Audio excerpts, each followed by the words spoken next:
चला, आवाज येतोय ना? गुलाबचंद जी, आवाज येतोय ना?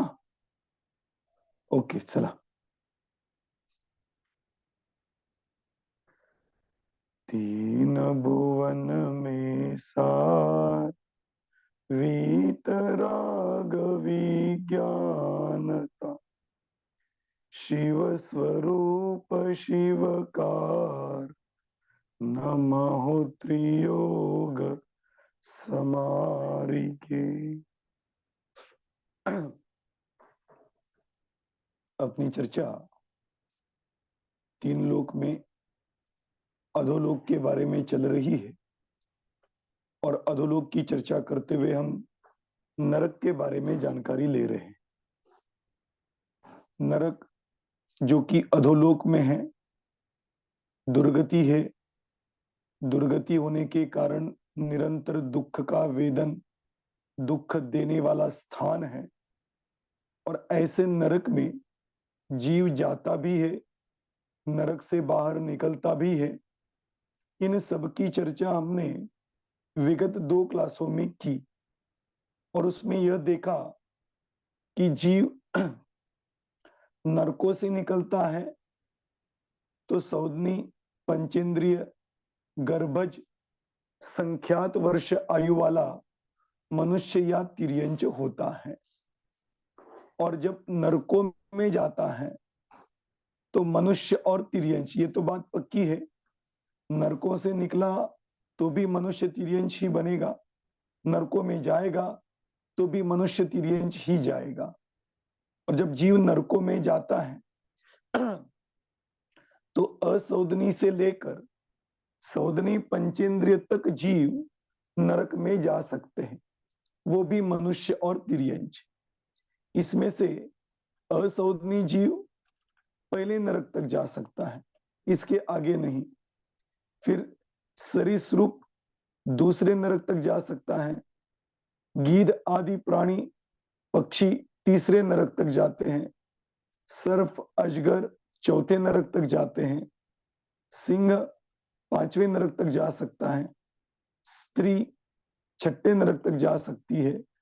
और मनुष्य, महामत्स्य और तंदुल मत्स्य ये 7वें नरक तक जा सकते हैं। ऐसे जाने की प्रक्रिया और निकलने की प्रक्रिया हमने विगत 2 क्लासों में की।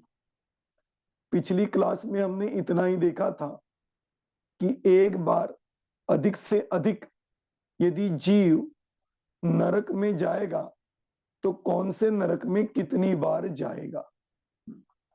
आ गया समझ में? ये चर्चा हमने सामान्य रूप से की थी।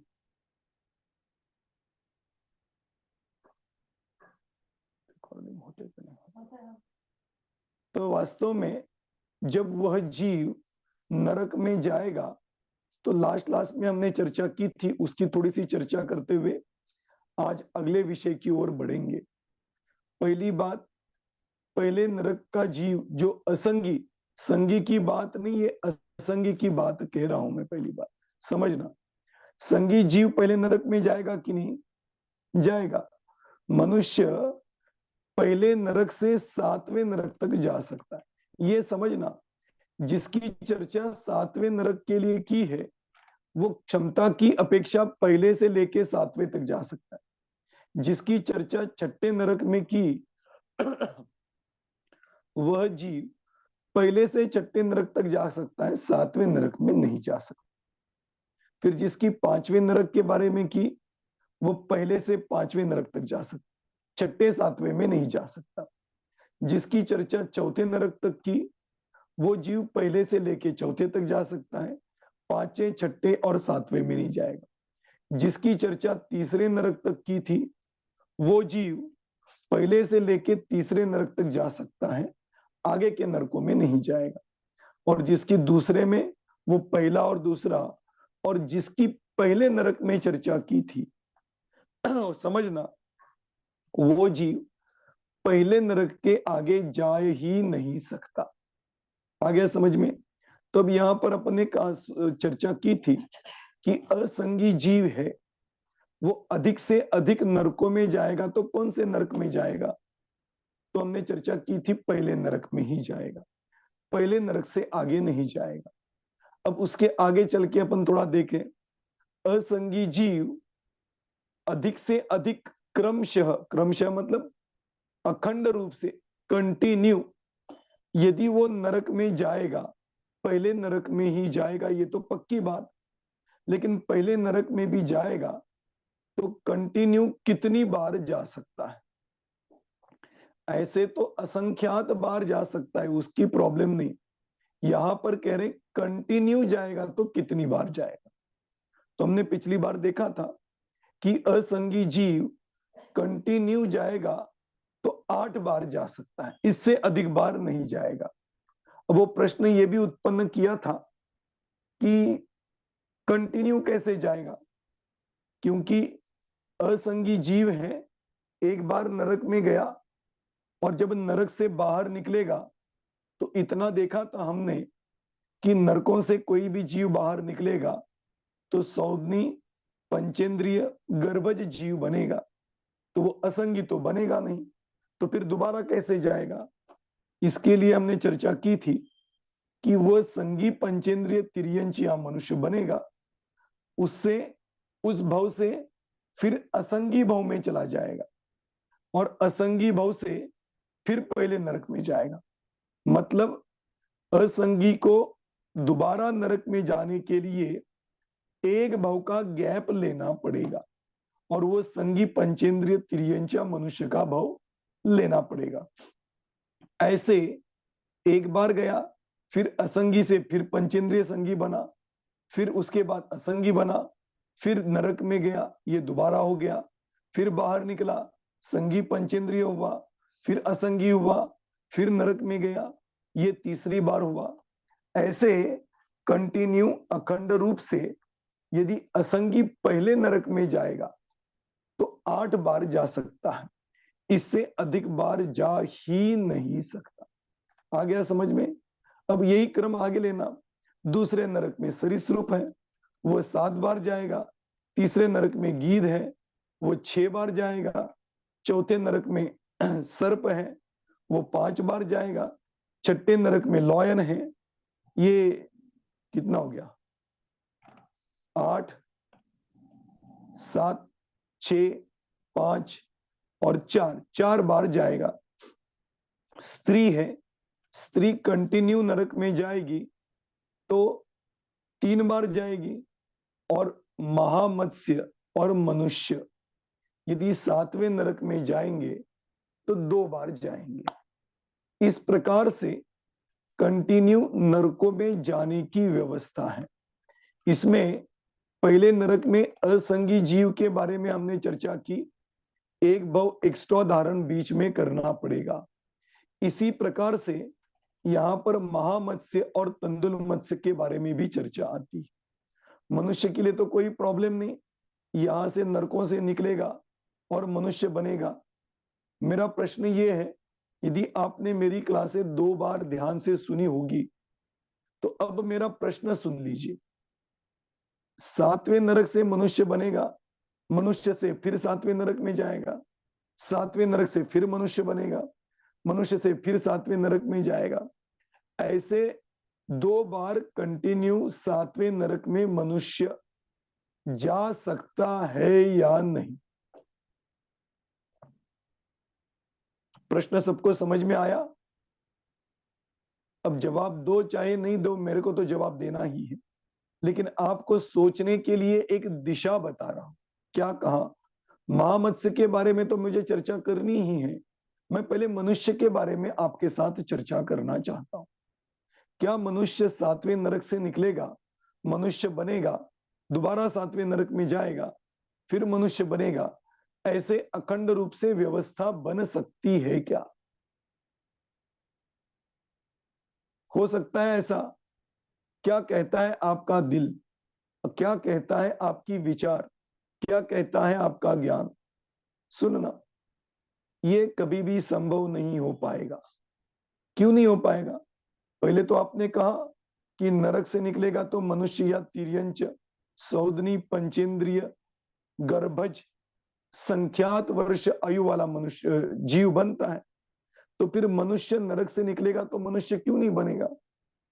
ये मैंने आपको पहले बताया था। एक नियम 7वें नरक के बारे में है, बाकी किसी नरक के बारे में नहीं, सिर्फ 7वें नरक के बारे में है।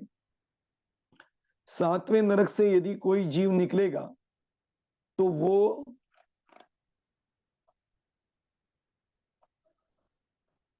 क्रूर, पंचेंद्रिय, तिर्यंच ही बनेगा। ये नियम है। जितने भी 7वें नरक से जीव निकलते हैं वे क्रूर, पंचेंद्रिय, तिर्यंच ही बनते हैं। तो फिर अब मनुष्य 2 बार नरक में जाएगा, 7वें नरक में कंटिन्यू जाएगा तो कैसे जाएगा? तो कहा वहां से निकलेगा, क्रूर, सौदनी, पंचेंद्रिय, तिर्यंच बनेगा, वहां से फिर मनुष्य गति में जाएगा, मनुष्य गति से फिर 7वें नरक में जाएगा। ऐसे 7वें नरक में मनुष्य को दोबारा जाने के लिए कंटिन्यू एक भाव का गैप लेना पड़ेगा। समझ में आया क्यों मनुष्य नहीं जाएगा? क्योंकि 7वें नरक का नियम ही है कि वहां से यदि जीव निकलेगा तो नियम से क्रूर, हिंस्र पशु ही बनेगा, दूसरा कोई भाव धारण नहीं कर सकता। आ गया समझ में? इसलिए मनुष्य को फिर नरक में दोबारा जाने के लिए उसको एक भव का गैप लेना पड़ेगा। ऐसे ही महामत्स्य की बात है, हमने इसकी भी चर्चा की थी, आपको याद होगा। महामत्स्य सम्मूर्छन जीव होता है और 7वें नरक से निकलेगा तो इतनी बात है कि सौदनी बनेगा, पंचेंद्रिय बनेगा, गर्भज बनेगा और तिर्यंच, क्रूर तिर्यंच बनेगा। तो महामत्स्य में तो जा नहीं सकता, तो वो तिर्यंच बनेगा, तिर्यंच से फिर महामत्स्य बनेगा और महामत्स्य से फिर 7वें नरक में जाएगा। आ गया समझ में?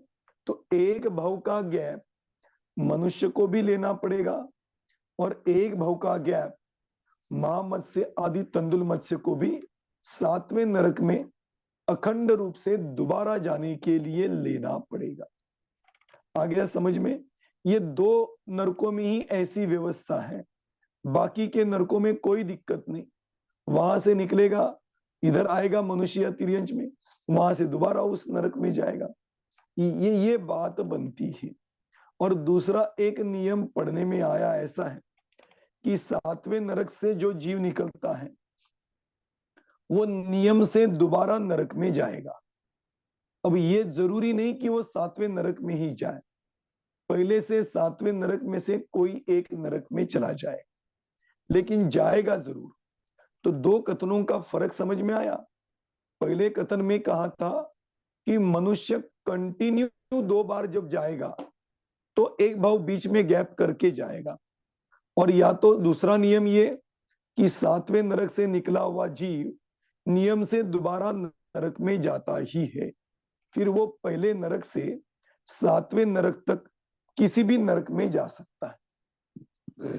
ये 2 प्रकार की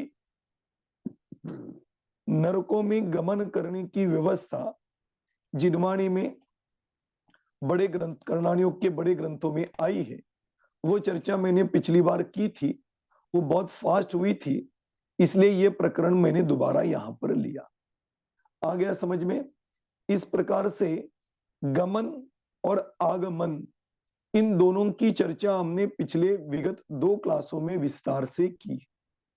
आज हमें चर्चा करनी है वह इस नरक में होने वाले नारकी जीवों की संख्या और सम्यक्त्व के बारे में करनी है। आ गया समझ में? क्या कहा मैंने कि नारकी जीवों की संख्या और साथ में सम्यक्त्व उत्पत्ति या गमनागमन की चर्चा करनी। तो चलो चलते हैं, दीजिए ये विषय थोड़ा सा ध्यान देने लायक है, तो बहुत आसानी से समझ में आएगा, और ध्यान नहीं देंगे तो समझ में नहीं आएगा। वैसे बहुत कठिन नहीं, बहुत सरल है, और उसमें भी मैंने यहाँ पर 3D नक्शों के माध्यम से और सरलता से समझ में आए ऐसा प्रयत्न किया है। तो चलो चलते हैं। नरक, ये आपके सामने एक 3 नक्शे बनाए हुए हैं, एक एक की चर्चा करेंगे। देखो, गोमड़सार, डौला आदि ग्रंथों में 2 प्रकार से जीवों की संख्या के बारे में चर्चा आती है। एक, नारकी जीवों की संख्या का भागाभाग। समझना, ये शब्द तो कम से कम सुन के रखना, जब गोमड़सार आदि ग्रंथ पढ़ोगे तो फिर वो समझने में आपको आसानी जाएगी। एक, नारकी जीवों की संख्या का भागाभाग, और दूसरा, नारकी जीवों की संख्या का अल्प बहुत। इन दोनों के माध्यम से नारकी जीवों की संख्या के बारे में जिनवाणी में चर्चा आती। अल्प बहुत व मतलब कौन अधिक और कौन कम, इसको कहते हैं अल्प बहुत। अल्प मतलब कम, बहुत व मतलब अधिक। तो कौन अधिक है और कौन कम है, इसको कहते हैं अल्प बहुत।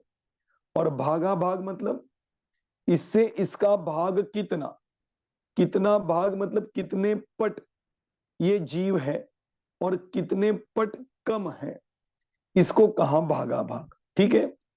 तो इस प्रकार से नारकी जीवों का अल्प बहुत्व और नारकी जीवों के भागा भाग के बारे में चर्चा आती। पहली बात तो ये समझना कि नरकों में जीवों की संख्या असंख्याता संख्यात है। शब्दों को सुनना, समझ में आएगा। क्या कहा कि नरकों में नारकी जीवों की संख्या असंख्याता संख्यात है। असंख्याता संख्यात का क्या मतलब? असंख्यात गुना असंख्यात, इसको कहते हैं असंख्याता संख्यात। अब थोड़ा 1-2-3 पॉइंट में आपको समझाना चाहूंगा कि संख्याता संख्यात, असंख्यात गुना असंख्यात, ये हो गया असंख्यात असंख्यात। इस असंख्यात असंख्यात के भेद कितने होते हैं, ये पहले समझना, तो ये सामने वाला चार्ट आपको बहुत जल्दी समझ में आएगा। कितने भेद होते हैं समझना। जैसे मैंने पहले भी उदाहरण दिया है, ऐसा कुछ याद आ रहा है मेरे को कि 100 का आंकड़ा है, 1 से लेके 100, इसके भेद कितने होंगे? 99 भेद होंगे। 99 क्यों? क्योंकि बीच में गैप जो होता है ना, हाँ ये बात मैंने चर्चा की थी, वो उत्तरायण और दक्षिणायन के बारे में चर्चा करते हुए की थी, मतलब सूर्य की गलियों के बारे में चर्चा की थी।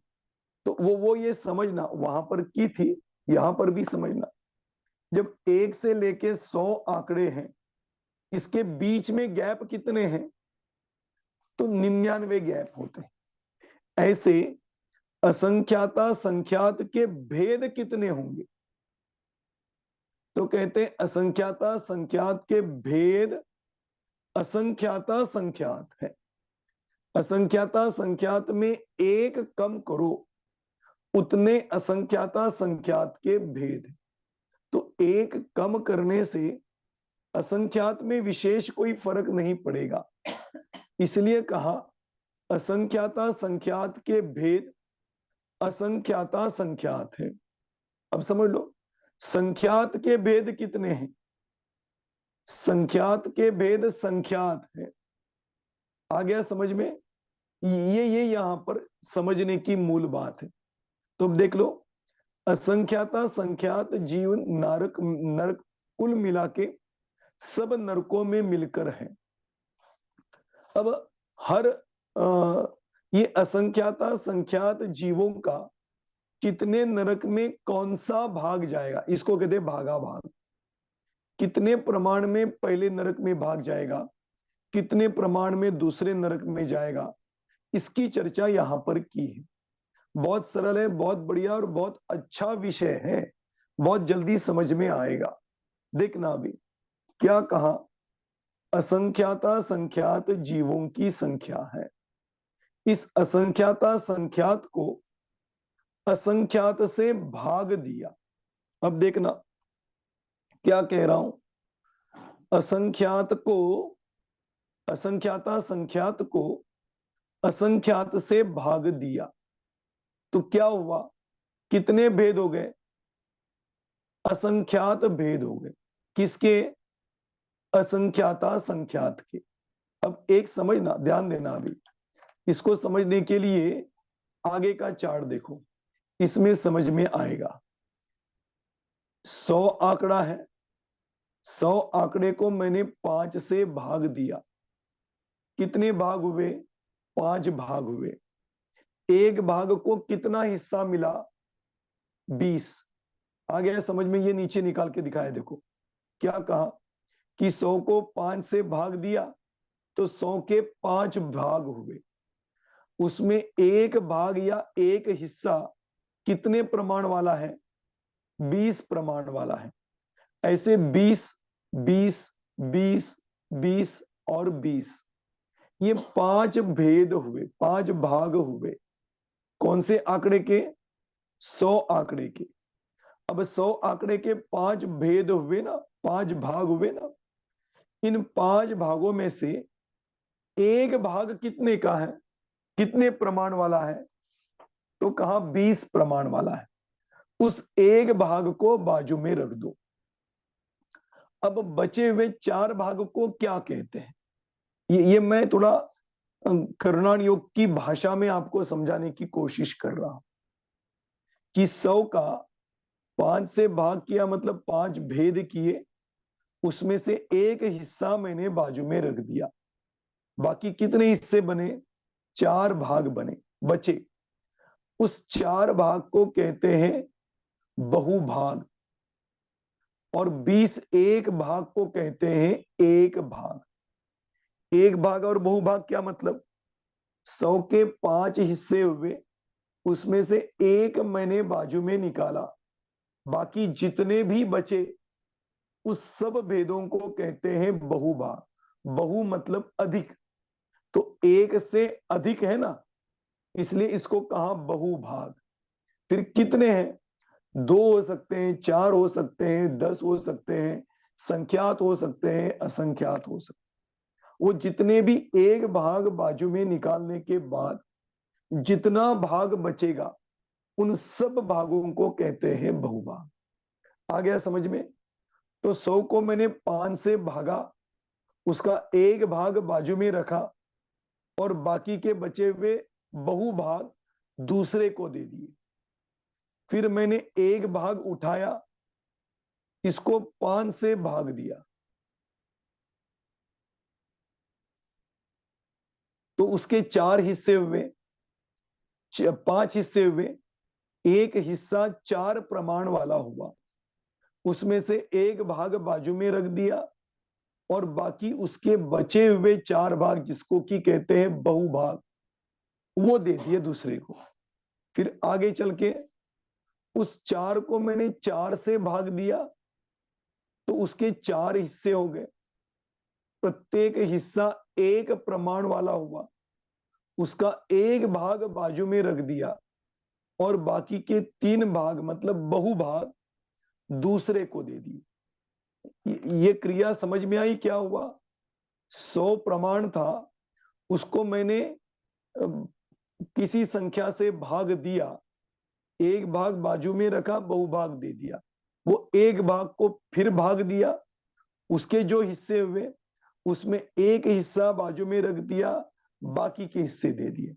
फिर एक हिस्से को और एक संख्या से भाग दिया, उसके जो हिस्से हुए उसमें से एक हिस्सा बाजू में रख दिया, बाकी सबको दे दिया।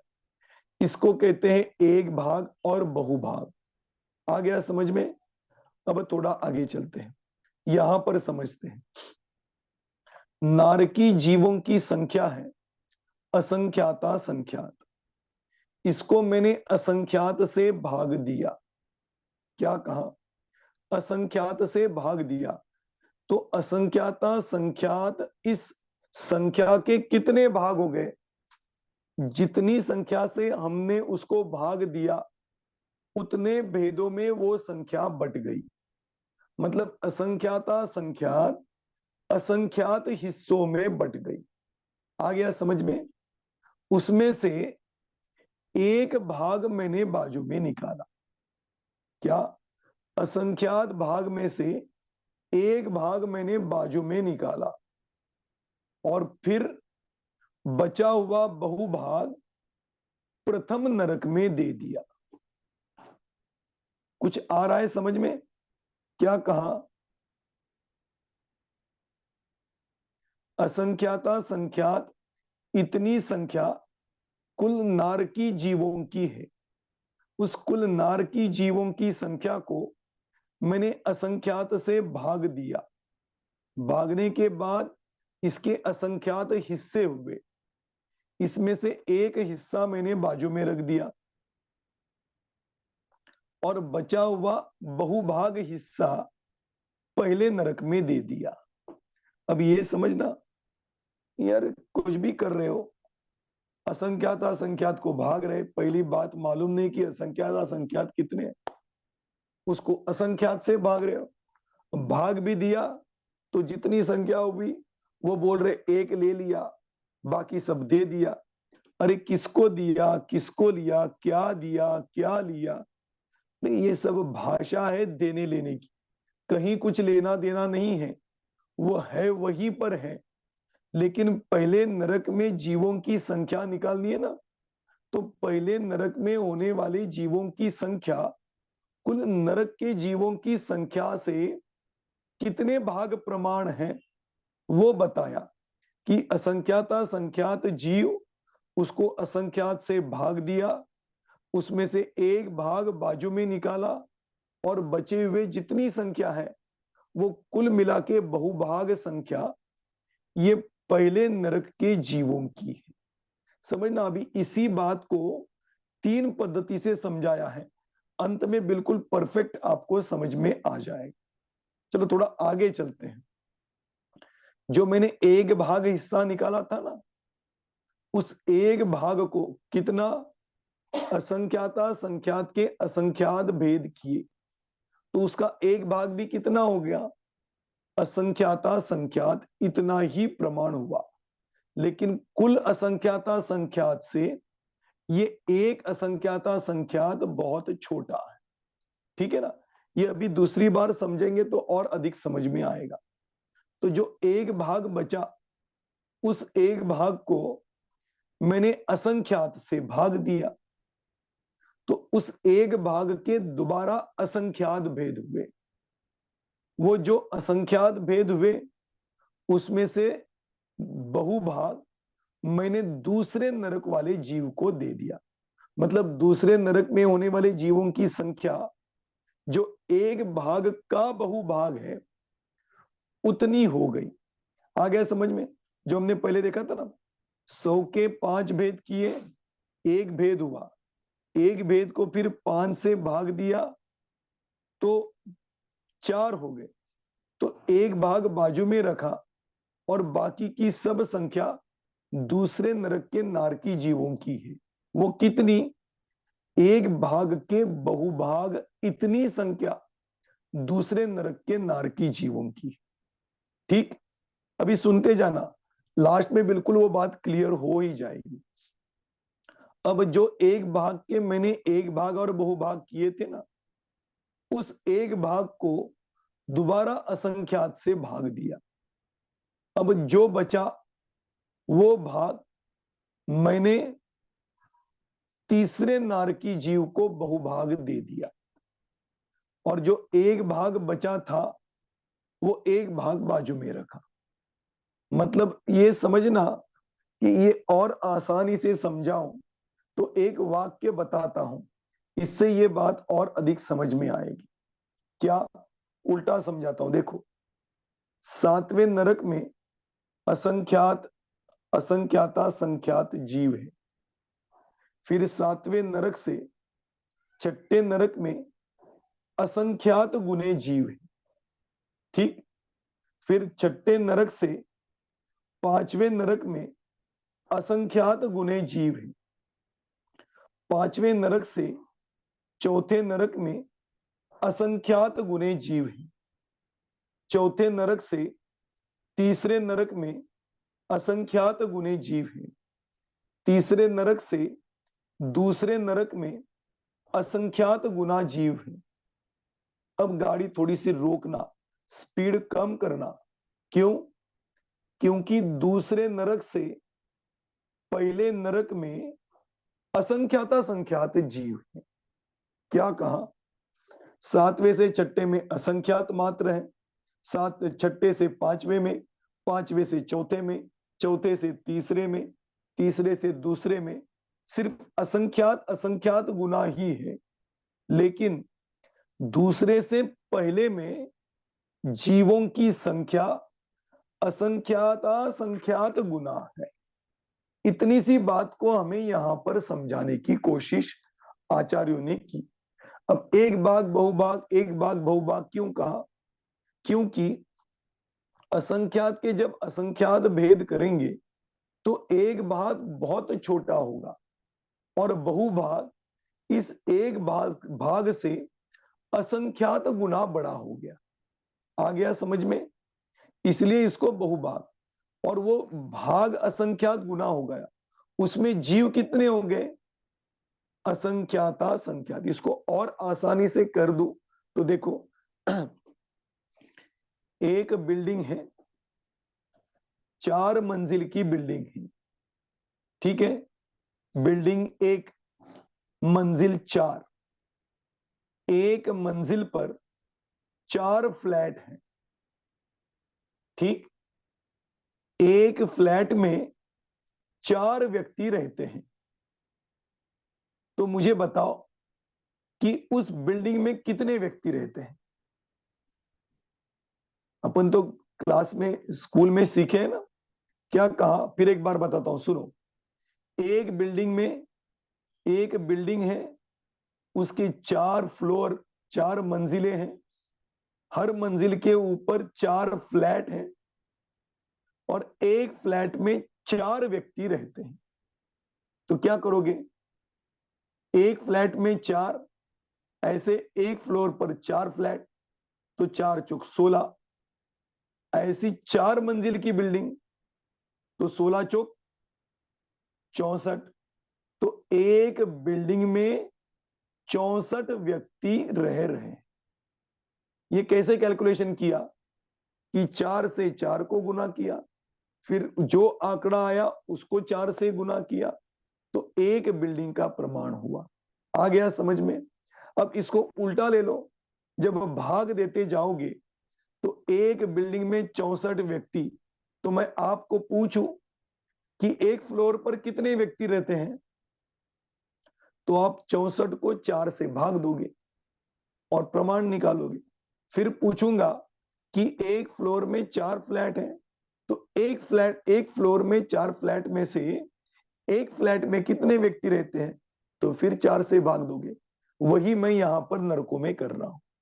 ये एक असंख्याता संख्यात, ये हो गई बिल्डिंग। इस बिल्डिंग को मैंने असंख्यात से भाग दिया, तो जो प्रमाण आया उसमें से एक भाग बाजू में रख दिया और बचा हुआ सब भाग पहले नरक वाले जीवों को दिया। तो पहले नरक के जीवों की संख्या कितनी? असंख्याता संख्यात।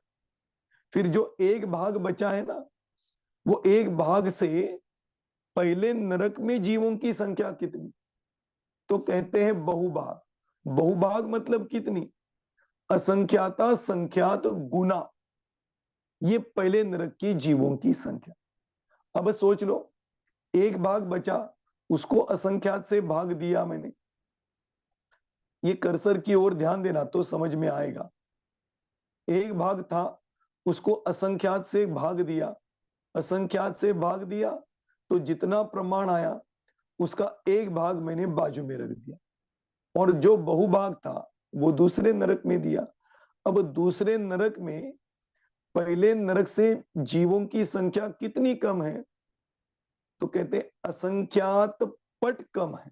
असंख्याता संख्यात पट कम है, क्योंकि एक भाग के ही बहुभाग दिया ना। एक भाग से बहुभाग असंख्यात गुना है। आ गया समझ में? और उसमें होने वाले जीवों की संख्या असंख्याता संख्यात। इसलिए मैंने कहा कि दूसरे नरक से सातवें नरक तक जितने जीव हैं, उससे असंख्यात गुना जीव पहले नरक में होते। इसलिए पहले नरक के जीवों की संख्या से, अब यही देख लो ना, पहले नरक में बहुभाग दिया और बाकी के नीचे के नरकों में मात्र एक भाग के ही हिस्से किए ना हमने। असंख्यात से भाग दिया तो बहुभाग पहले नरक को गया, एक भाग बचा। अब एक जो भाग बचा था उसमें से ही 7 नरकों में विभाजन हो गया। आ गया समझ में? अब थोड़ा प्रमाण दिमाग में आपके आया होगा कि सब 7वें नरक से दूसरे नरक तक जीवों की संख्या मात्र एक भाग है, और पहले नरक के जीवों की संख्या उस एक भाग से असंख्यात गुना है, और उसमें होने वाले जीवों की संख्या असंख्याता संख्यात है। आ गया समझ में? अब जो ये एक भाग है ना, वो भी असंख्याता संख्यात है। इसके फिर असंख्यात से भाग किए, एक भाग बाजू में रखा, बहुभाग दूसरे नरक को दिया। अब उसमें जो एक भाग बचा था उसको भी असंख्यात से भाग दिया, उसका एक भाग बाजू में रखा और बहुभाग तीसरे नरक को दिया। उसका जो एक भाग बचा था उस एक भाग को फिर असंख्यात से भाग दिया और बहुभाग चौथे नरक को दिया। फिर उसके एक भाग को असंख्यात से भाग दिया, बहुभाग पांचवें नरक को दिया। एक भाग जो बचा था उसको असंख्यात से भाग दिया, एक भाग बाजू में रखा और बहुभाग छठे नरक को दिया। अब सुनना, जो लास्ट में एक भाग बचा है ना, वो पूरा का पूरा 7वें नरक को दे दिया। अब इसका उल्टा जाओ, जो 7वें नरक वाले जीवों की संख्या है, इससे बहुभाग संख्या छठे नरक में। छठे नरक में जो संख्या है उससे बहुभाग संख्या पांचवें नरक में। पांचवें नरक में जो संख्या है उससे बहुभाग चौथे नरक में। चौथे नरक में जो संख्या है उससे बहुभाग तीसरे में, और तीसरे में जो है उससे बहुभाग दूसरे में, और जो दूसरे में है वो 7वें से लेके दूसरे में जितनी संख्या है उससे बहुभाग संख्या पहले नरक में। ऐसे नारकी जीवों की संख्या कुल मिला के असंख्याता संख्यात है। उसमें सबसे अधिक पहले नरक में है और एक भाग प्रमाण संख्या दूसरे नरक से 7वें नरक के जीवों की। आ गया समझ में? ये इस प्रकार से भागा भाग के माध्यम से पहले नरक से 7वें नरक के जीवों की संख्या बताई। अब थोड़ा आगे चलो, दूसरी एक पद्धति है, वो पद्धति भी समझ लेवे। तीसरी पद्धति बहुत आसान है, वो मैं आपको बाद में समझाता, पहले दूसरी पद्धति समझ लो। क्या कह रहा हूं? ये 3 लोक, ये तो आप सब जानते हैं। 3 लोक में यहां के जीवों का गमन श्रेणीबद्ध होता है। तत्वार्थ सूत्र में सूत्र है ना, अनुश्रेणी गति। यहां का गमन 3 लोक में किसी भी जीव का गमन ये श्रेणीबद्ध होता है। श्रेणीबद्ध मतलब चेस आप सब लोग जानते हो, चेस में हाथी चलता है। कैसे चलता है? कैसे भी चौकोन हो, या तो वो सीधा ही चलेगा, या तो राइट हैंड में सीधा चलेगा, सामने सीधा चलेगा, लेफ्ट हैंड में सीधा चलेगा, या नीचे की तरफ सीधा ही जाएगा। ऐसे सीधे गमन को कहते हैं अनुश्रेणी गति। मतलब क्या? देखो थोड़ा सा समझाऊंगा यहां। ये पूरा मध्यलोक, ऊर्ध्वलोक, अधोलोक ऐसा लोक है। समझ लो, इस मनुष्य गति का जीव यहां पर है, उसको चौथे नरक में जाना है। कैसे गमन करेगा? देखना, समझना आप, यहां का जीव है, इसको दूसरे नरक में समझ लो, जल्दी समझ में आए। यहां से इसको यहां पर दूसरे नरक में जाना है। कैसे गमन करेगा? यहां से या तो सीधा ऐसे जाएगा, यहां से यहां जाएगा, ऐसे जाएगा, फिर ऐसे जाएगा, मतलब सीधे ही गमन करेगा। ऐसा नहीं जाएगा यहां से कहीं ऐसा गया, यहां से कहीं ऐसे जिगजैग जिगजैग जिगजैग गया, नहीं। जब भी इस तीन लोक में किसी भी जीव का गमन होगा, वो बिल्कुल सीध में होगा। इसको कहते हैं अनुश्रेणी। श्रेणी मतलब सीधा, अनु मतलब उसके अनुसार। तो श्रेणीबद्ध गमन इस तीन लोक में जीवों का होता है। इसलिए मैंने पीछे भी बताया था कि आप सब शिखर जी जाना चाहते हो, सोचते भी हो जिंदगी में एक बार तो शिखर जी के दर्शन होने ही चाहिए। लेकिन शिखर जी जाते हो, पहाड़ी पर चढ़ते हो, तीर्थंकरों की टूक पर पहुंचते हो, लेकिन कभी ऐसे भाव किए हैं, अरे ये तीर्थंकर यहां से निर्वाण को प्राप्त हो गए? मतलब उस टूक के ऊपर यदि आप ऊपर की तरफ सीधे देखोगे तो सिद्धालय में वहीं वो तीर्थंकर आपको विराजमान दिखाई देंगे। कभी दिखाई दिए आपको शिखर जी जाने के बाद? अरे दिखाई देंगे, मतलब ये भावना भाना कि अरे बिल्कुल यहां पर ऊपर वो तीर्थंकर विराजमान है और हमें देख रहे हैं कि हम अर्घ्य कैसे चढ़ा रहे हैं, चढ़ा भी रहे या नहीं, या ऐसे ही हाथ लगा दिया, चढ़ा दिया और आगे बढ़ गए। ये सब तीर्थंकर ऊपर बैठ के देख रहे हैं। आ गया समझ में? इसको कहते हैं अनुश्रेणी गति। तो तीर्थंकरों का गमन भी बिल्कुल श्रेणीबद्ध होगा, तो उसी टूक के ऊपर ऊपर वो विराजमान अवश्य ही होंगे। ठीक, इसको कहते हैं श्रेणी। अब थोड़ा सा आगे चलो।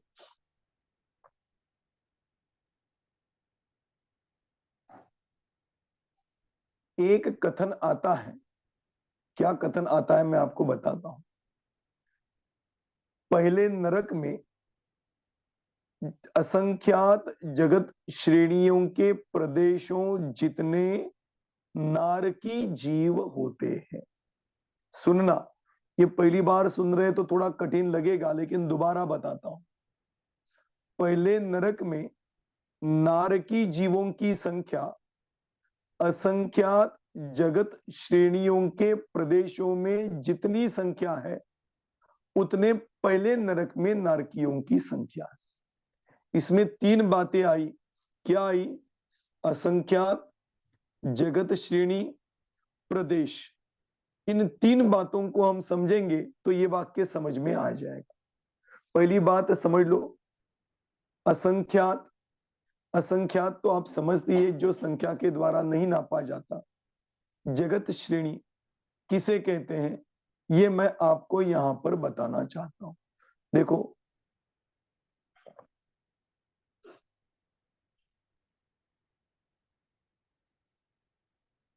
देखना, ये आपके सामने ब्लैक कलर की लाइन दिखाई दे रही, इसको कहते हैं जगत श्रेणी। ये लाइन को जगत श्रेणी नहीं कहते, इस प्रमाण को कहते हैं जगत श्रेणी। ये क्या प्रमाण है, सुन लेना। एक प्रदेश चौड़ी, एक प्रदेश ऊंची, 7 राजू लंबी, ऐसी जो श्रेणी होती है, जो लाइन होती है, आकाश प्रदेश का जो हिस्सा होता है, उस प्रदेश को कहते हैं जगत श्रेणी। जगत मतलब तीन लोक, उसमें से श्रेणी मतलब एक लाइन। लेकिन कौन सी लाइन?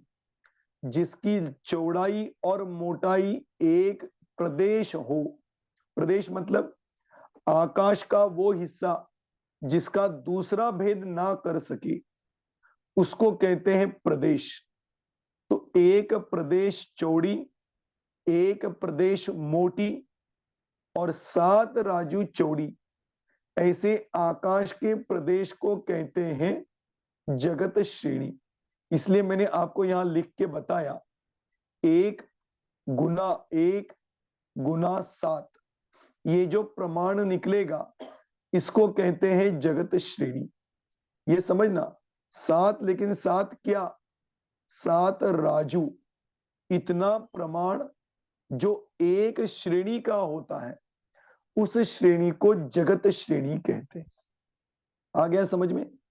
तो मैं आपको पूछता हूं, एक राजू श्रेणी हो तो उसको जगत श्रेणी कहेंगे कि नहीं? आधा राजू श्रेणी हो उसको जगत श्रेणी कहेंगे कि नहीं? नहीं। एक राजू बाय 7 राजू होना चाहिए, इससे बड़ा भी नहीं इससे छोटा भी नहीं। इस प्रमाण को कहते हैं जगत श्रेणी।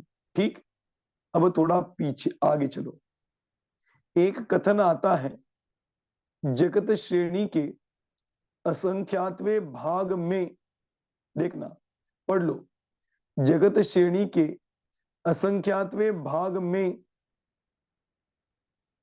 असंख्याता संख्यात प्रदेश होते हैं। क्या कहा? जगत श्रेणी के असंख्यातवें भाग में असंख्याता संख्यात प्रदेश होते हैं। ये किशन चंद जी ने इस किताब में बहुत सीधी भाषा में कहा, मुझे बहुत अच्छा लगा। क्या? जगत श्रेणी के एक कोने में असंख्याता संख्यात प्रदेश होते। एक कोना लो सिर्फ, क्योंकि जगत श्रेणी के हमने असंख्यात भेद किए, तो एक भेद मतलब उस जगत श्रेणी का कोना हुआ। उस कोने में कितने प्रदेश हैं? तो कहते हैं असंख्याता संख्यात प्रदेश है। और उसी को यदि असंख्यात से गुणा करो तो जगत श्रेणी में होने वाले प्रदेशों की संख्या निकलेगी। क्या कहा? आ गया समझ में कि जगत श्रेणी के असंख्यात भेद किए, उसके एक भाग में भी असंख्याता संख्यात प्रदेश है, तो असंख्याता संख्यात गुना असंख्यात, इतने प्रदेश एक जगत श्रेणी के होते हैं। अब इसको सामने देखना, यही मैंने यहां पर समझाने की कोशिश की। देखो, 7 राजू, उसको मैंने ए मतलब असंख्यात से भाग दिया, तो क्या हुआ?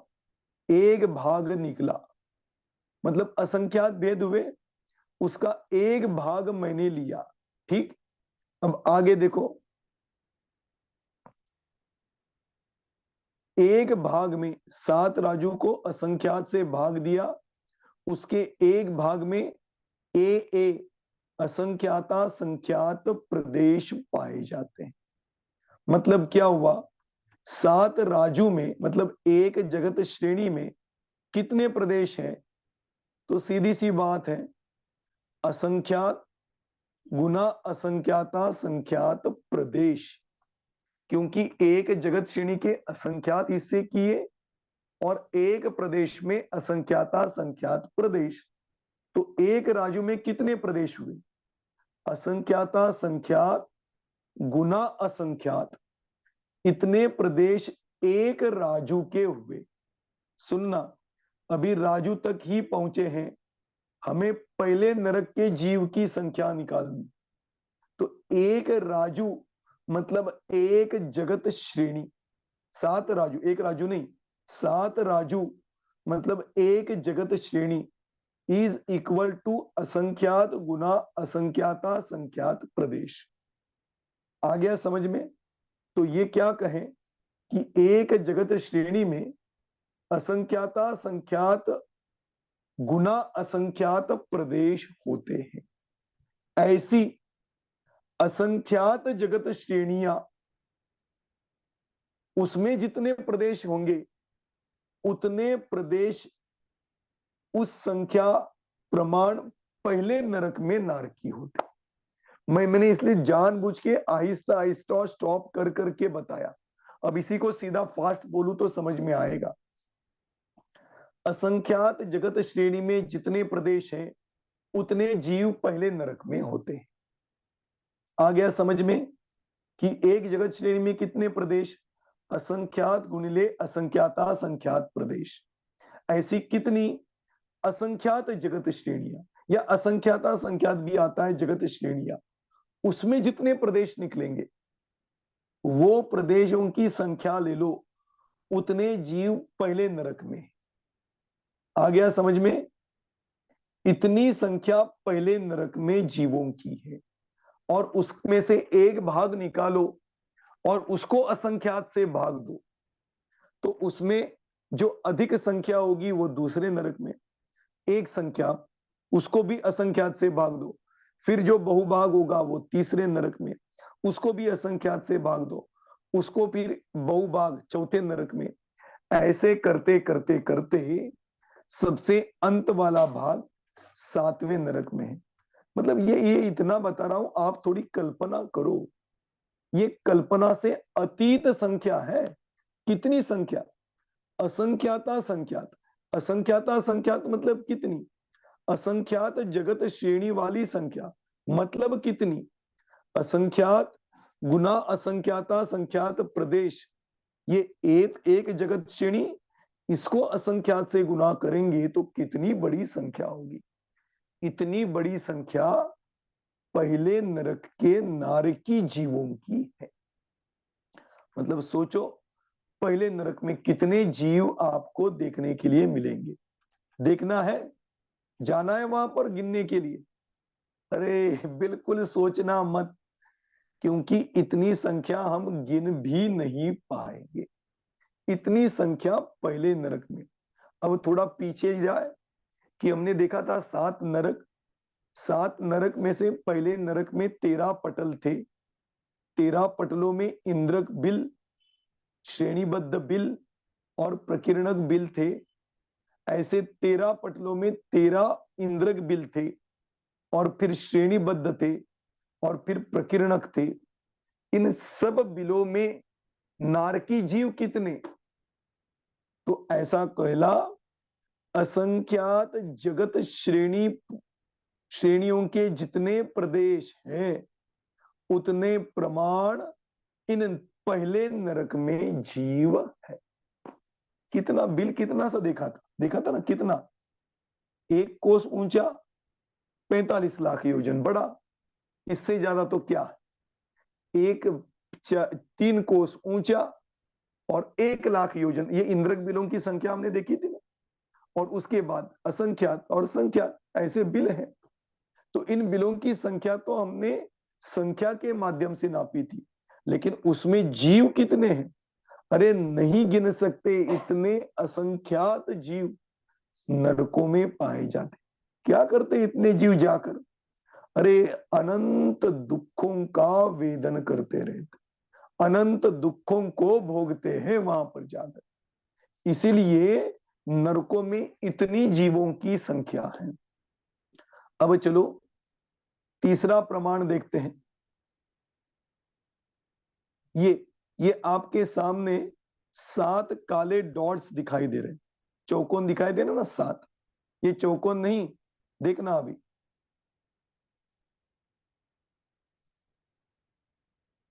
ये नरकों के, मतलब नरक है, नरकों के बिल नहीं, एक आकृति निकालिए, आपको समझ में आए इसलिए। ये 7 नरक है।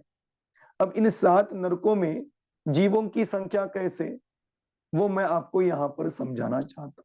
देखो, ये पहला नरक, इस पहले नरक में जब असंख्यात जीव चले जाते हैं तो एक जीव दूसरे नरक में जाता है।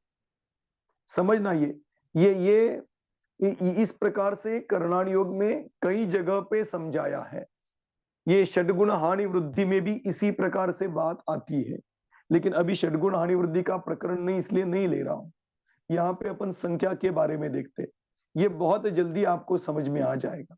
देखो, जब असंख्यात जीव पहले नरक में जाते हैं तो एक जीव दूसरे नरक में जाता, फिर असंख्यात जीव दोबारा दूसरे नरक में जाता है, पहले नरक में जाता है तो दूसरा जीव दूसरे नरक में जाता है, फिर असंख्यात जीव पहले नरक में जाएंगे, फिर तीसरा जीव दूसरे नरक में जाएगा, फिर असंख्यात जीव पहले नरक में जाएंगे, फिर चौथा जीव दूसरे नरक में जाएगा। ऐसे प्रमाण कब तक चलेगा?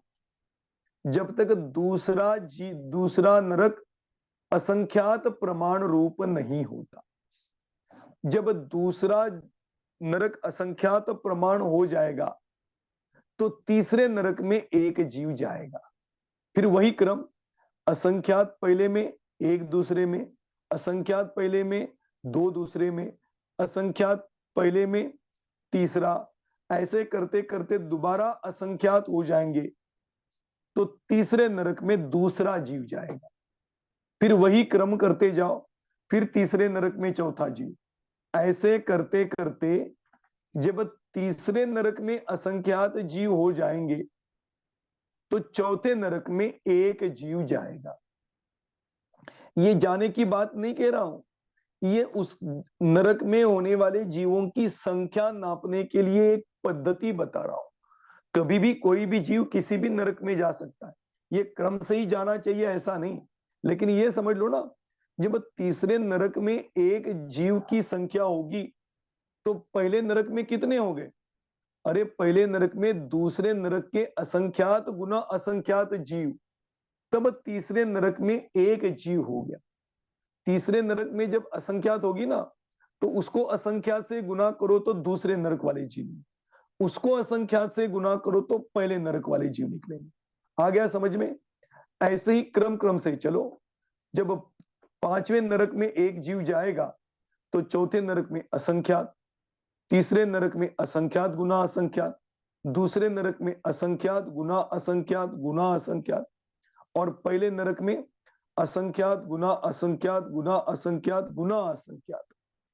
इतने जीव पहले नरक में हैं, तब पांचवें नरक में एक जीव का प्रमाण निकलता है। ऐसे ही सातवें नरक में जाओ तो जब सातवें नरक में एक जीव आता है तब छठे नरक में असंख्यात, पांचवें नरक में असंख्यात गुना असंख्यात, चौथे में असंख्यात गुना असंख्यात गुना असंख्यात, तीसरे में असंख्यात गुना असंख्यात गुना असंख्यात गुना असंख्यात, एक एक असंख्यात बढ़ते बढ़ाते गुना करते जाना। तो सातवें नरक में एक जीव जब गया तब पहले नरक में असंख्यात गुना असंख्यात ऐसे 6 बार करो, तब सातवें नरक में एक जीव। अब मैं आपको पूछूं, सातवें नरक में कितने जीव हैं? अरे वहां पर असंख्यात असंख्यात है, तो फिर पहले नरक में कितने होंगे? आ गया समझ में? है ना कुछ बुद्धि से कुछ अधिक बात। इसीलिए तो कहते हैं ये सब किसने देखा, किसने जाना? अरे इसके लिए सर्वज्ञ होना जरूरी है। सर्वज्ञ ने देखा, अपनी दिव्य ध्वनि में कहा, गणधरों ने ग्रहण किया और आचार्यों ने क्रम क्रम से शास्त्रों के माध्यम से हमें समझाने की कोशिश की। लेकिन हम ऐसे निडर हैं कि इस बात को समझना ही नहीं चाहते। इतना ही कहते हैं ये बहुत कठिन है, छोड़ दो। अरे कठिन कुछ भी नहीं है, बस मन में ठान लो। एक बार मन में ठान लोगे तो दुनिया में कुछ कठिन नहीं, और जब मन में नहीं ठानते तो सब कुछ कठिन है। आ गया समझ में? अरे ठानना बहुत जरूरी है, और ये मन से पढ़ोगे ना तो बहुत जल्दी समझ में आए। अब आया कि नहीं मेरे को बताओ, किसको नहीं आया हाथ ऊपर करो। वैसे हाथ किसी का नहीं दिखाई दे रहा है, इसका मतलब सबको समझ में आ गया।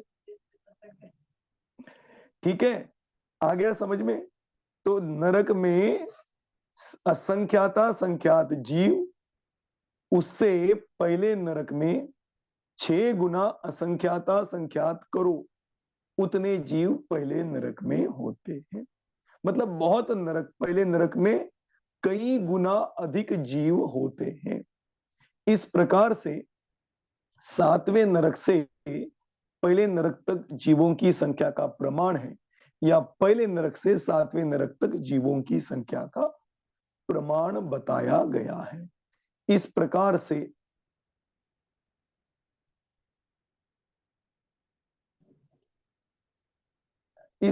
से तीन पद्धतियों के माध्यम से जीवों की पहले नरक से सातवें नरक तक जीवों की संख्या बताई। और मैं आपको पूछूं सब कुल मिला के कितने नारकी हैं, तो एक अक्षर में बता सकते हो, असंख्याता संख्यात। ये बड़ा असंख्याता संख्यात है। आ गया समझ में? तो सब मिलके भी असंख्याता संख्यात और एक नरक में भी असंख्याता संख्यात जीव। बस इतना दिमाग में रखना, दूसरे नरक से सातवें नरक तक जितने जीव हैं उससे असंख्याता संख्यात गुने जीव पहले नरक में होते हैं। ठीक इस प्रकार से जीवों की, नारकी जीवों के भागा भाग और अल्प बहुत्व जिनवाणी में बताया है। ऐसे नरक में असंख्याता संख्यात जीव होते हैं। आ गया समझ में?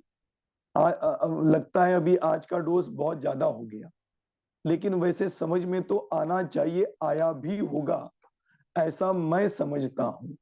ठीक इस प्रकार से ये आज की संख्या का प्रमाण है। रुकिए रुकिए राजन जी, और थोड़ा सा बताना है, उसके बाद अपन चर्चा करेंगे। कि बात ऐसी है, ये संख्या की चर्चा हुई, अब आगे चर्चा भी आती है सम्यक्त्व की, कि क्या नरक में सम्यक्त्व उत्पन्न होता है, हो सकता है, और नरक में उत्पन्न होता है तो कौन कौन से नरक में सम्यक्त्व हो सकता है? पहले नरक में होता है क्या? होता है। मैं पूछता हूं सातवें नरक में होता है क्या? अब ये दिक्कत वाली बात है। पहले नरक में तो हमारे पास प्रमाण भी है कि श्रेणिक राजा पहले नरक में गया, तो पहले नरक में सम्यक्त्व की प्रॉब्लम नहीं आती। प्रॉब्लम आती है सातवें नरक में, क्योंकि सातवें नरक में कोई गया ही नहीं है और ऐसा कोई उदाहरण मिलता नहीं है। तो फिर सातवें नरक में सम्यक्त्व हो सकता है क्या? सोचना। अब दूसरा प्रश्न, कि क्या सम्यक दृष्टि नरक में जाता है क्या? और जाता है तो कौन से नरक तक जाता है? तीसरी बात, कौन सा सम्यक दृष्टि नरक में जा, कौन सा मतलब? सम्यक्त्व के तीन भेद है ना, औपशमिक सम्यक्त्व, क्षायोपशमिक सम्यक्त्व और क्षायिक सम्यक्त्व। क्षायोपशमिक सम्यक्त्व को ही वेदक सम्यक्त्व कहते हैं। तो कौन सा जीव नरक में जा सकता है? समझना, ये मैं आपके सामने पॉइंट्स रख रहा हूं, इसकी चर्चा तो विस्तार से अगली बार करनी है अपने को। ठीक, अब आगे, कौन सा जीव सम्यक दृष्टि जीव नरक में जाता है?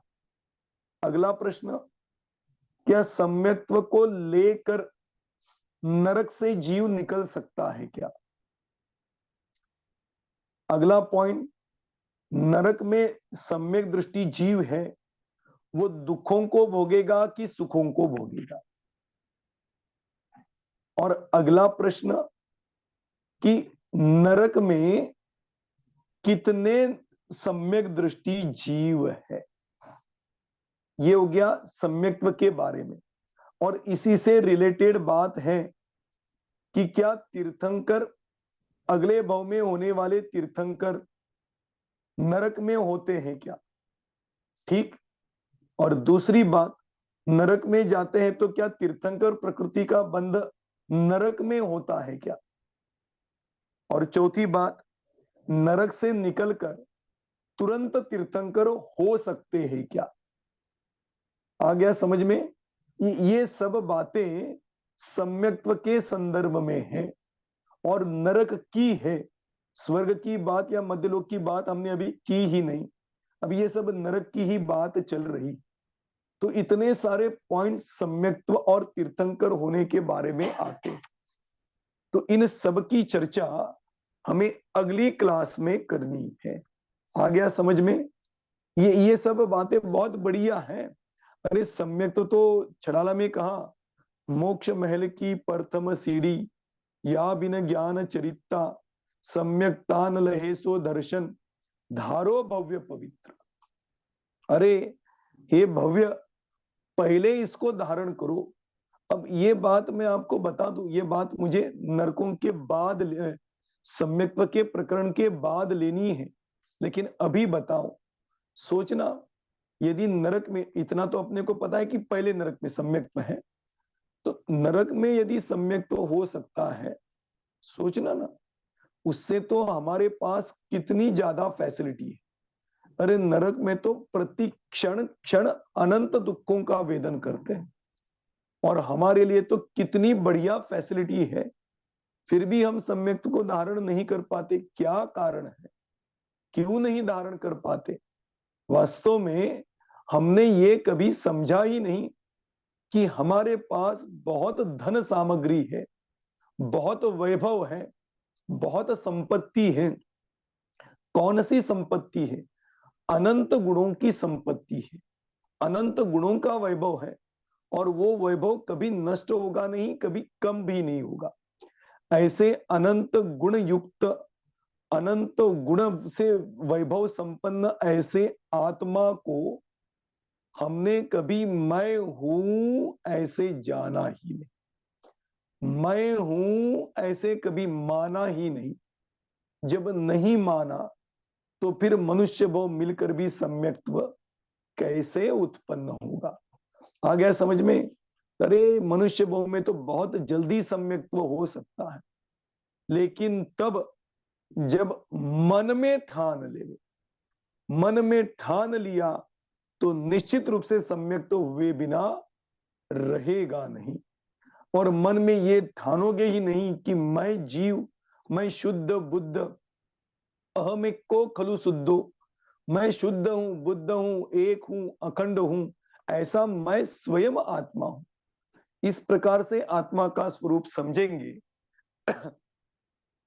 तो ही हमें मनुष्य लोक में सम्यक्त्व की प्राप्ति होगी, और सम्यक्त्व की प्राप्ति होगी तो नरक में जाने का कोई चांस है नहीं। गलती से गए भी तो पहले नरक तक जाएंगे और वहां से वापस निकल आएंगे। इस प्रकार से ये सम्यक्त्व की अधिक महिमा इस नरकों में भी पाई जाती है। ये सब बातें हमें अगले क्लास में देखनी है। आज अपन यहीं पे विराम लेते हैं। अब किसी के जो भी प्रश्न हो आप पूछ लीजिए। राजेंद्र जी आप अनम्यूट कीजिए। जी सर, जय जिनेन्द्र। आवाज आ रही सर? आ रही आवाज। सर, कर्णानुयोग की भाषा का जो सबसे कठिन विषय है, आपने रियली सरल भाषा में वर्णन किया है, और उस हिसाब से हमें सीमित ज्ञान में थोड़ा समझ में जरूर आया है। पर एक उत्सुकता ये बची है कि आप इन बिटवीन एक नरक से दूसरे नरक या चौथे से पांचवें नरक जाने की जो चर्चा कर रहे थे, उस समय मुझे ये याद आया कि आपने अर्लियर प्रोविजन में ये समझाया था कि जीव एक नरक से दूसरे नरक में डायरेक्टली नहीं जाता है, किसी और गति में जाता है और फिर वहां आता है। तो वो मान्यता सत्य है ना? अभी भी हमारे समझने की तरह कंफर्मेशन चाहिए मेरे को सर। देखो ये जाने की बात की ना, वो नरक से नरक जाने की बात नहीं की थी, उसका जी प्रमाण जी, बताने के लिए बात कही थी कि ठीक, एक नरक बिल्कुल से ठीक है दूसरे नरक की संख्या कितनी, तो असंख्यात गुना या असंख्यात जी बार ऐसे। जी। ठीक है, चलिए। Clear clear sir. बस ठीक जय है, जिनेन्द्र सर। जय जय जिनेन्द्र। जिनेन्द्र। अब कुलभूषण जी आप अनम्यूट कीजिए। हाँ, जय जिनेन्द्र। जय जिनेन्द्र। वैसा तो समझा, लेकिन फिर भी समझने की अपेक्षा मैं एक बोलता हूँ, जैसा कि सातवें नरक में जो असंख्याता संख्या जीव संख्या है, उसे हाँ कुंड की अपेक्षा जब जाना जाए तो ये अनवस्था कुंड है। छठे का शला का कुंड है, पांचवे का प्रतिशला का, ऐसा ये कुंड की अपेक्षा उसको हाँ, माना वही जाए। वो तीसरी बार वही मैंने जो समझाया था ना आपको, वो हाँ, कुंड वही शब्द वही। का प्रयोग न करते हुए नरक शब्द का प्रयोग किया था। हम्म, ठीक है ना? तो पहले से यही दूसरे में, दूसरे से तीसरे में, जैसे जैसे पहले हम्म, बढ़ता जाएगा नरक, फिर दूसरे में एक जाएगा, फिर दूसरे से भरेगा तो तीसरे में जाएगा। ऐसे वो कुंड का जो आप समझ चुके हो, वही प्रमाण यहाँ पर समझना। ठीक है? ठीक है। और आगे आप किसी का? हाँ गुलाब चंद जी आप अनम्यूट कीजिए। जय जिनेन्द्र पंडित जी। जय। जब पहले प्रकार में आपने समझाया हाँ कि पहले नरक में जब संख्या असंख्याता संख्यात है, हाँ और उसको असंख्यात से भाग देने पर हाँ उसका बहुभाग पहले नरक में होगा, हाँ तो दूसरे नरक में उसका एक भाग होगा हाँ। जिसे हम असंख्यात कहेंगे। सही? नहीं ठीक है। नहीं नहीं नहीं, देखिए मैं फिर एक बार रिपीट करता हूं। हाँ आपने किया प्रमाण बराबर क्रम बराबर बताया, लेकिन प्रमाण में थोड़ा सा है।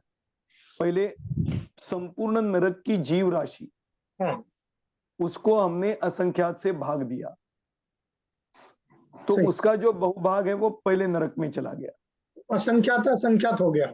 हाँ, और एक भाग भी असंख्याता संख्यात ही है।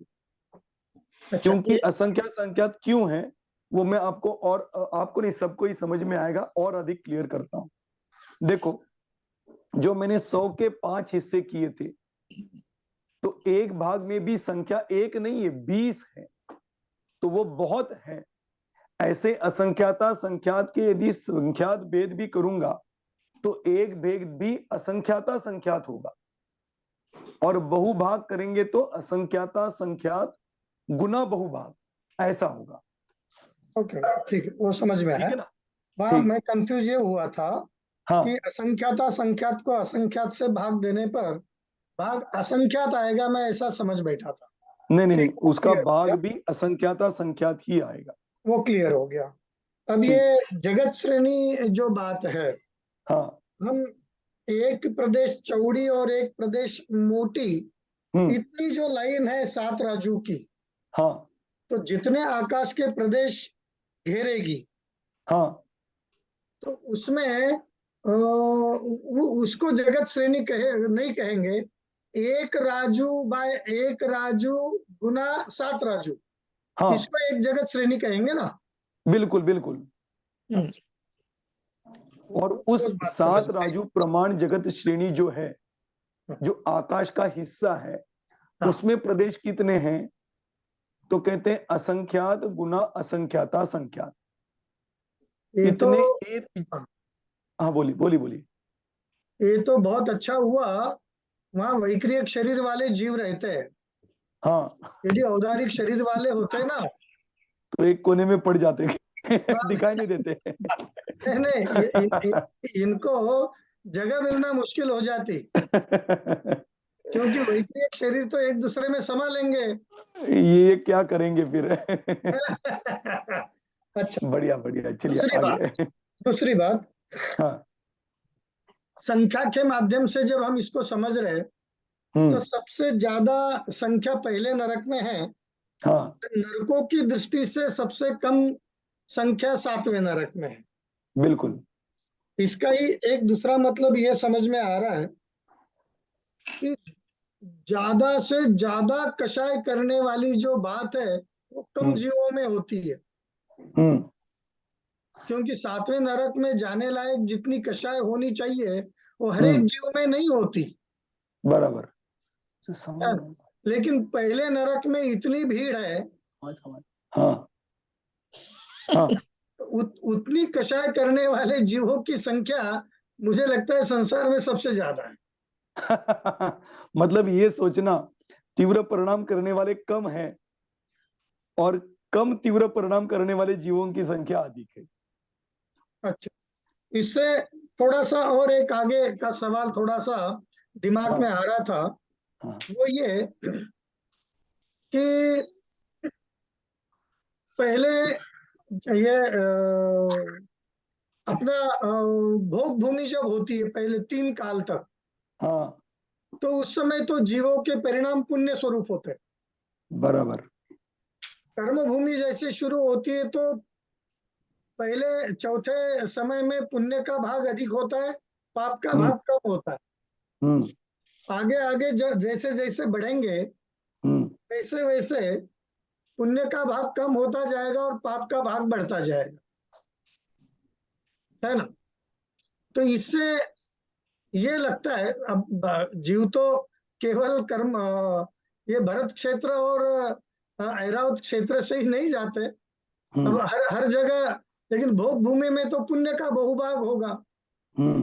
तो फिर छठे काल में सबसे ज्यादा जीव नरक में जाने चाहिए, ऐसा एक इससे समझ में आता है कि कषाय योग के परिणाम उस प्रकार के होते हैं। नहीं, देखिए, अब मैं आपको आपका ही उदाहरण देता हूं। 7वें नरक में कौन से काल में जाएगा जीव? चौथे काल में। छठे काल में छठे ज्यादा नहीं जा ज्यादा पाएगा। जाएंगे, लेकिन पहले दूसरे नरकों तक उनकी संख्या ज्यादा होगी। नहीं, मैं वही दूसरे बताना चाहता था कि नरक में जाने के लिए कषायों की तीव्रता चाहिए, जो कि कषायों की तीव्रता चौथे काल में अधिक होती है, 5वें काल में कम हो जाती है, छठे काल में और भी कम होती है।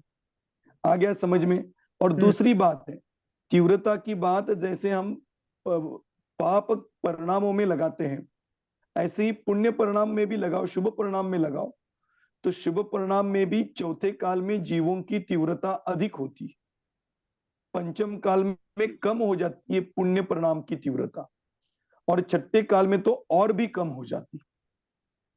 इसलिए, और दूसरी बात यह भी है, कर्णाण योग में यह बात आई है कि किसी भी काल में नरक के जीवों की संख्या अनाप शनाप होती नहीं, उतनी।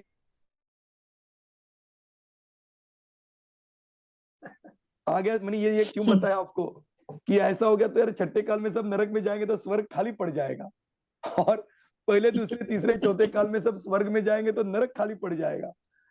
लेकिन ऐसा नहीं, ये संख्या बिल्कुल मेंटेन रहती है।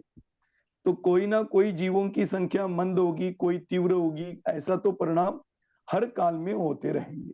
लेकिन इतना जरूर है कि चौथे, 5वें और छठे काल में और 1 से 3 काल में 7वें नरक में कोई भी जीव जा सकता ही नहीं। ठीक है? केवल चौथे काल में जाएगा, 7वें में। हाँ, ठीक। चलो, ओके। हो गया? हाँ, चलिए, अभी और किसने किया हाथ? विद्या, राजेंद्र दोषी। हाँ, नहीं, राजेंद्र जी थोड़ा विद्या जी को चांस देवे, उनका भी हाथ है। श्योर, हाँ, श्योर, विद्या श्योर। जी आप आपको अनम्यूट कीजिए।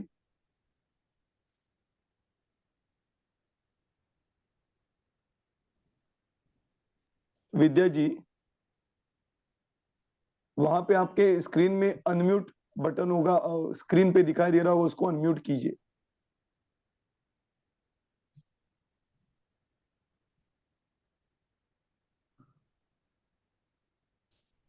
चलिए, शायद उनको कुछ प्रॉब्लम होगा या कुछ होगा।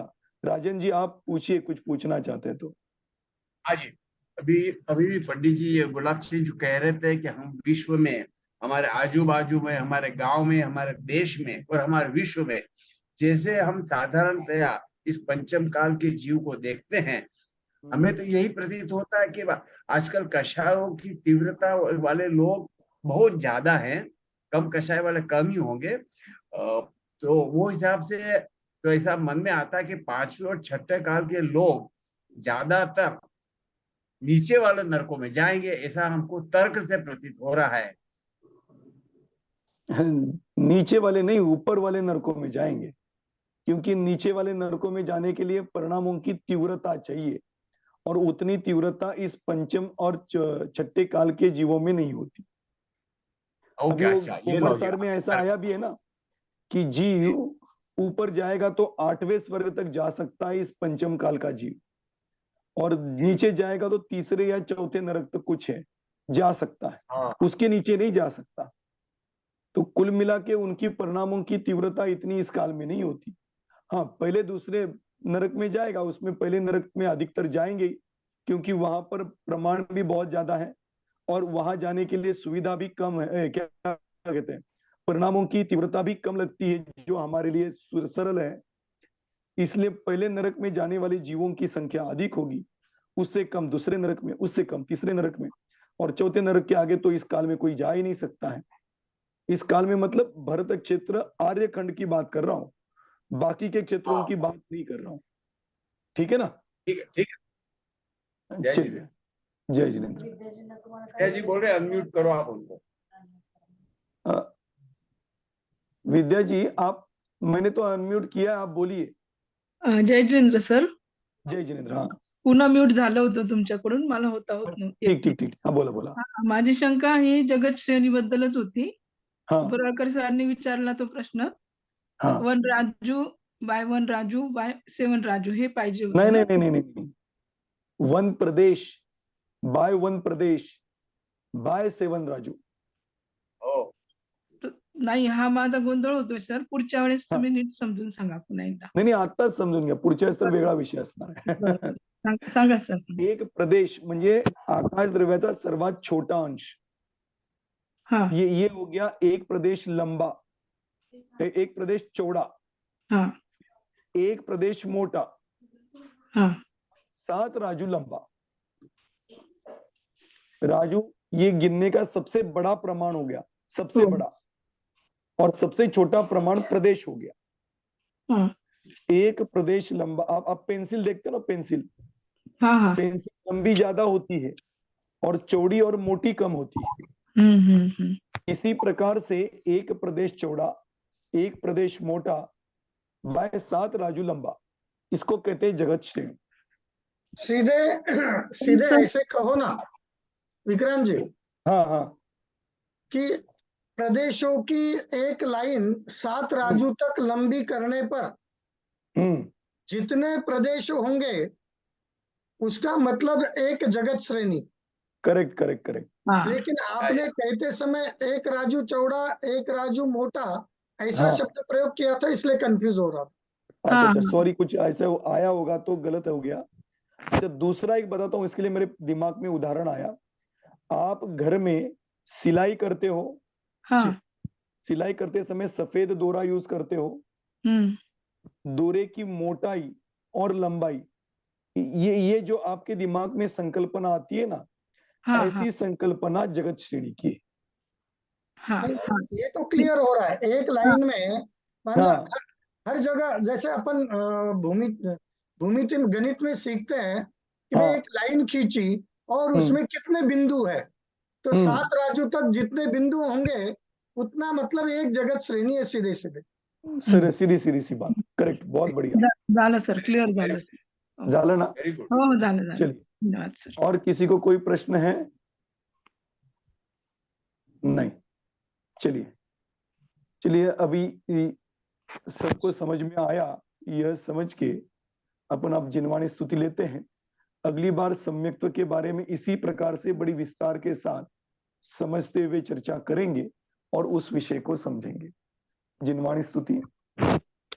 जावाणी के ज्ञान से सूझे लोकालो, सोवाणी मस्तक नमो सदा देत हूँ डो. 9 बार नमोकार मंत्र.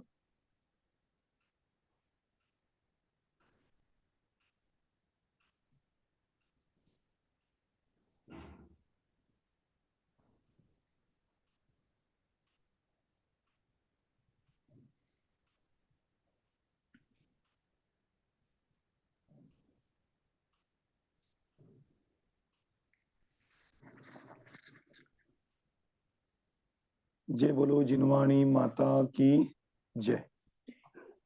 जय जिनेंद्र. सगळ्यांना जय जिनेंद्र. जय जिनेंद्र. जय जिनेंद्र सर. जय जिनेंद्र सर.